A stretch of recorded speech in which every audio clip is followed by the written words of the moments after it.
Hi everyone, আজকে বানিয়েছিলাম পায়েস। বাঙালির অতি প্রিয়, অতি পছন্দের একটা জিনিস, এটা হলো পায়েস।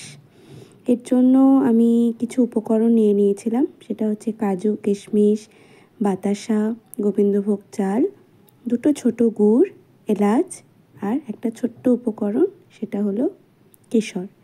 গ্যাস জ্বালিয়ে দুধটাকে বসিয়ে নিলাম। দুধ ফোটাতে শুরু করেছি।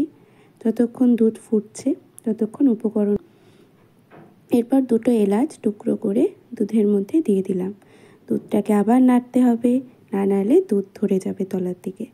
এরপর যখন দুধের স্বর আসছে তখন চালটাকে দিয়ে দেবো। চালটা তুলতে আমি ভুলে গেছি। এরপর দিয়ে দিলাম কাজু, কিশমিশ। কিশমিশটাকে অবশ্যই জলে ভিজিয়ে নেবেন। আর কাজুর সাথে দিয়ে দেবে হচ্ছে গুড়টা। গুড়টা দিয়ে, কাজুটা দিয়ে, কিছু বাতাসা দিয়ে আবার নাড়তে হবে, আবার নাড়ার পালা। তারপর ভিজিয়ে রাখা কিশমিশগুলো দুধে দিয়ে চাল, দুধ, বাতাসা সমস্ত উপকরণ দিয়ে ভালো করে নাড়তে হবে যতক্ষণ না দুধ ঘন হচ্ছে। দুধ ঘন হলে দেখবে দুধের চারিপাশের যে পাত্রে রান্না হচ্ছে সেই পাত্রে স্বরের আস্তরণ। তারপর দুধ দিয়ে ভিজিয়ে রাখা কেশরটা দিয়ে একটুখানি গরম দুধ কেশরের মধ্যে দিয়ে সেটাকে মিশিয়ে দিতে হবে পায়েসের সাথে।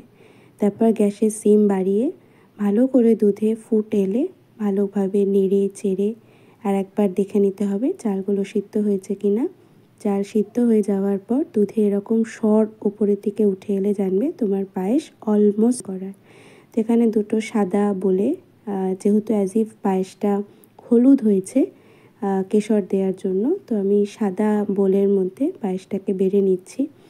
আর এটাকে গার্নিশ করব। এটাকে গার্নিশ করার জন্য আমি এখানে ইউজ করেছি আলমন্ড। তোমরা এখানে পেস্তাও ইউজ করতে পারো। আমার কাছে পেস্তা ছিল না, তাই জন্য আমি শুধু আলমন্ড দিয়ে এটাকে গার্নিশ করলাম। তো রেডি আমাদের কেশর পায়েস।